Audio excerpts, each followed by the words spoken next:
you feel like you're juggling balls and you've used that to describe your current situation of overwhelm, then here's a different perspective on the words that you're using and what that might mean by way of a solution. I'm Alison Smith, and I use the metaphor in our language to find solutions and different perspectives to shift you from feeling overwhelmed to feeling more confident, having more clarity about what to do next. So I'd like you to think about a situation that you perhaps have said, oh, I'm juggling too many balls. And then think about how many balls can you juggle? Is it, I've got 3 here. So are you trying to juggle 3 balls? Could you juggle 3 balls? I've got another 10 balls here. So can you juggle those 10 balls? Perhaps it's another 4. Or there's a whole load here. And I think the thing is there's only so many balls that we can juggle. And yet when we're using the phrase, it's as if we're imagining, oh, I've got 12 balls to go juggle. None of us. Well, unless you go on stage as your juggling prowess, none of us would try and juggle 12 balls. And yet in life, the term we're using is presupposing, oh, I've got 12 balls, I've got 20 balls, and of course I should be able to juggle them. No, you can't. Can you imagine what would be happening if I was trying to juggle all of these balls?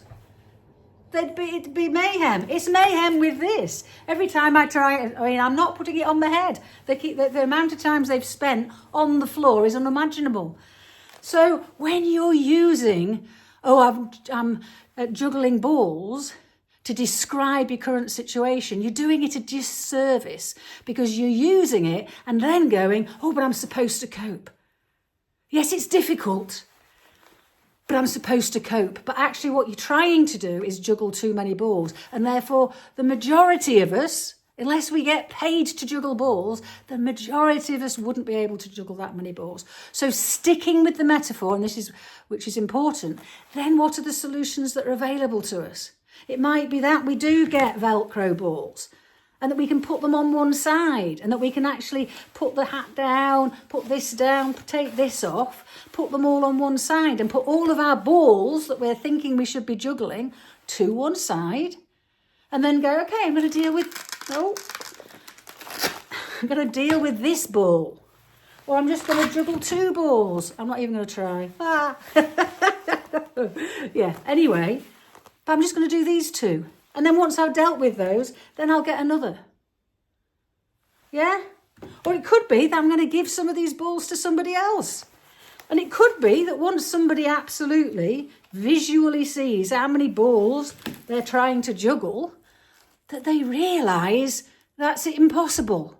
And therefore they do need to ask for help. They do need to actually put their hand up and say to somebody, you know what, I'm trying to do the impossible. And yet that isn't what we think we're saying when we say, oh, I'm juggling balls. We use the phrase as a bit of a put down on ourselves, really. Oh, yeah, I'm managing it. And I don't think we should. So if you're juggling balls, what has this exploration enabled you to see for the first time about your situation? What action can you take in order to manage the balls? Because that's what we're trying to do. We're not trying to juggle the balls, we're trying to manage them. So what can you do to manage your balls better? Well, I'm going to leave it at that. But if you've enjoyed this, then do follow me, do leave a comment, and then I can do more of these metaphorical explorations on your behalf about words and phrases that we use when we're stuck.